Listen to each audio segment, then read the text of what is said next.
What's up, everybody? Happy Friday. Been a while or two since I last uploaded a video. A couple months, I think. Good Lord. Anyway, it's kind of late in the evening, so figured I better give a little status update on the shop a little bit. So here you can see we've kind of constructed ourselves a little air compressor shack. We're almost done with it, quite frankly, but pretty neat little deal. Designed this for myself. It sits on a 4 foot by 4 foot by 4 inch thick concrete slab, 2x4 walls, which I'll show you here in a minute. And I trimmed it out with the exact same trim and siding as what the shop is outfitted with. Just put on the drip edge and the roofing paper.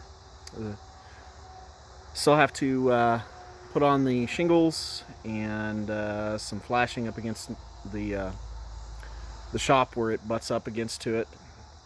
But yeah, we're almost there. So we do have electrical now to the shop. Had that put in past 2 weeks or so, past 3 weeks, I guess.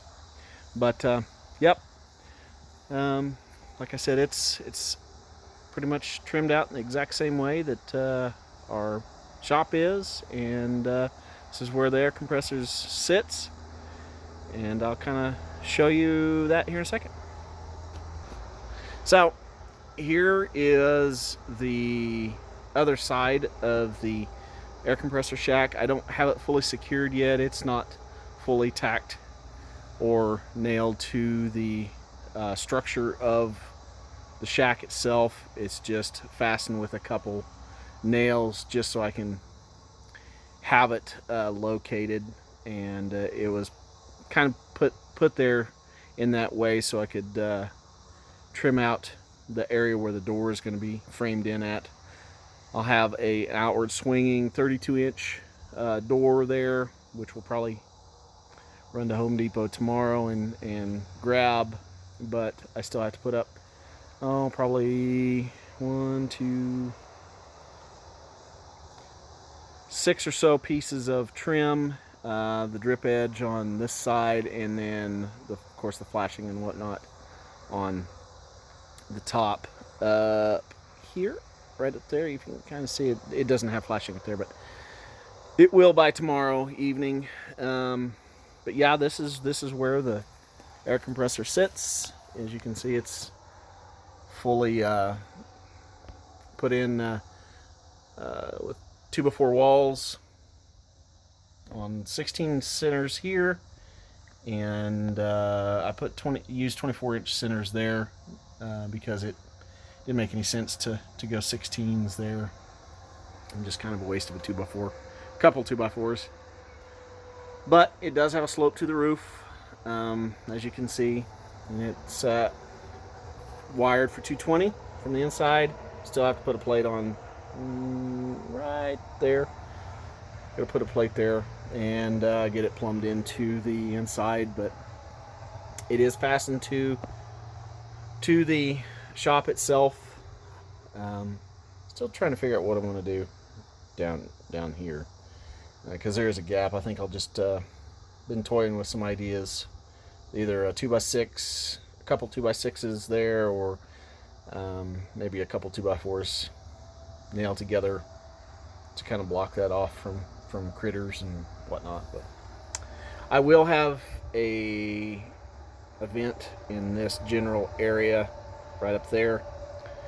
I still have to trim out and put in, but other than that, this is where my Quincy 3.5 horse, this is what it is. It's a 60-gallon 3.5 horse. It'll feed all of the air tools for the inside,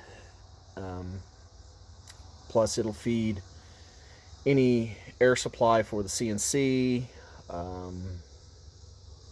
anything that I'll need, it'll supply. I got this from Air Compressors Direct online, and they shipped it directly from Quincy.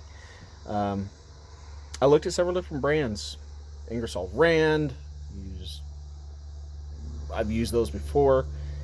And then I stumbled across the Quincy site and started reading more into them. And they are a very, very well-known brand. And they've been around for a really, really long time. So I opted to go with them. I got a really good deal on it. And it was shipped directly from Quincy and here in about 10 days. So, and it was delivered via a freight company. And they dropped it off in my driveway and I put it in my backyard. So this is kind of what's going on. But of course, you know, the structure itself's bolted down, you know, proper way. And yeah, I will probably, I don't know that I'll put any lights in here. I don't know, maybe, probably not. The door, I'm going to try and find a door, an outward swinging door that does have a window of some sort in it. We'll just see on that one. I don't know.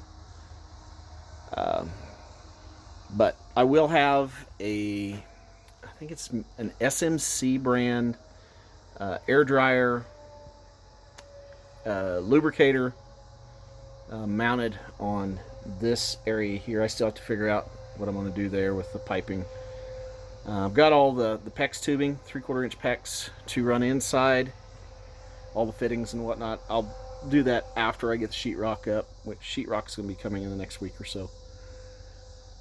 That's all I have left to do inside is the sheetrock, put up some lingering pieces of insulation where I've taken them down to run extra wire and whatnot. But I think I will put an additional 110 outlet on the outside so I can, you know, not have to worry about running 110 volt with the door open, because I will be putting a mini split in here. I'm thinking about either putting it here, running the piping and stuff, and putting it on this side, or on the opposite side. I'm not really sure yet, so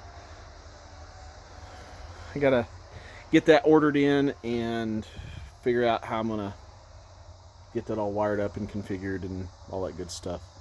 But that's what I'm gonna do for the heating and air in here. Yeah, I'm putting heat and air in here. You think I'm gonna be working out in the shop without that? Nah. Not when I've got the ability to put it in and do it at a reasonable cost. So most of this stuff I've done by myself. Grew up in a carpenter family, so it's stuff's second nature to me, if you haven't already figured that out. Yeah, the only thing I did not do was the electrical stuff. Right there, we had an electrical company come in. That's right there.